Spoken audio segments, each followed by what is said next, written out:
दोस्तों जेके एसएसबी की जो रीसेंट आंसर की आई रिवाइज्ड आंसर की पटवारी की पोस्ट के लिए, क्या आप उस आंसर की से सेटिस्फाइड हैं? दोस्तों एग्जाम्पल के तौर पे अगर हम ये वाला क्वेश्चन लेंगे और इसकी जो रिवाइज्ड आंसर की है जो कि आप यहाँ पर देख पा रहे होंगे, क्वेश्चन नंबर 14 है ये, और ये सेट है बी जो कि पटवारी एग्जाम में पूछा गया था। और यहाँ पर अगर हम देखें तो सेट बी का क्वेश्चन नंबर 14 का जो आंसर है जो जेके एसएसबी ने पहले दिया था बी, और उसके बाद इसने रिवाइज्ड आंसर की में बताया जेके एसएसबी ने कि इसका जो आंसर है वो बी भी रहेगा और डी भी रहेगा, यानी इस वाले क्वेश्चन का जो आंसर है वो बी भी ठीक है और जिसने डी लिखा है वो भी ठीक है।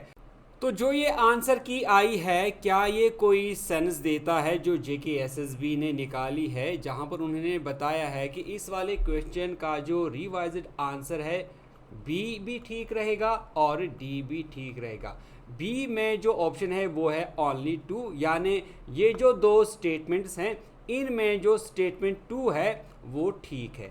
उसके बाद उन्होंने लिखा है रिवाइज्ड आंसर की में कि डी भी ठीक रहेगा। डी में क्या है, नीदर वन और नॉर टू, यानी ना तो वन ही ठीक है और ना ही टू ठीक है। तो ये किस तरह का आंसर है? एक तरफ जेके एसएसबी का कहना है कि बी भी ठीक रहेगा और डी भी ठीक रहेगा।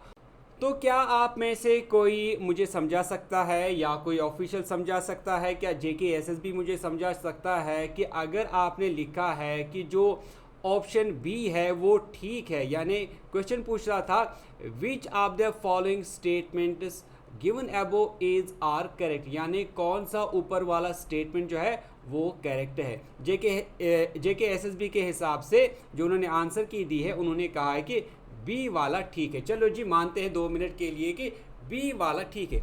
उसके बाद रिवाइज्ड आंसर की में लिखा है कि जो डी है वो भी ठीक है। अब डी को देखिए, डी कहता है नीदर वन नॉट टू, यानी ना तो वन ही ठीक है और ना ही टू ही ठीक है। तो ये कैसे हो सकता है? एक तरफ तो आप कहते हैं कि बी ठीक है यानी ये वाला ठीक है, और दूसरे ऑप्शन में जो है ना तो वन ही ठीक है और ना ही टू ठीक है। तो ये किस तरह का आंसर है, ये किस तरह की आंसर की है, मैं समझना चाहता हूँ। और नीचे कमेंट सेक्शन में लिखिए कि ये जो आंसर है ये किस तरह ठीक है।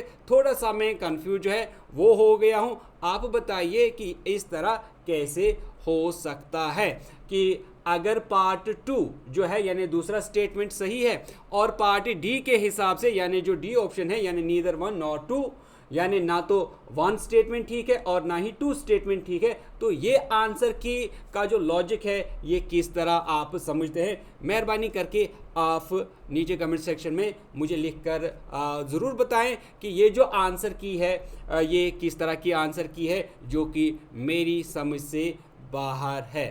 तो आई होप कि ये जो आंसर है या ये जो वीडियो है ये ऑफिशियल्स तक पहुँचे और इस पे वो क्लियरेंस ज़रूर दें कि अगर आप एक तरफ तो लिखते हैं कि ओनली टू इज़ करेक्ट, तो दूसरे ऑप्शन में आप लिखते हैं नीदर वन नॉट टू, तो यानी ना तो वन ही ठीक है और ना ही टू ही ठीक है। तो ये किस तरह पॉसिबल हो सकता है? Thank you everyone.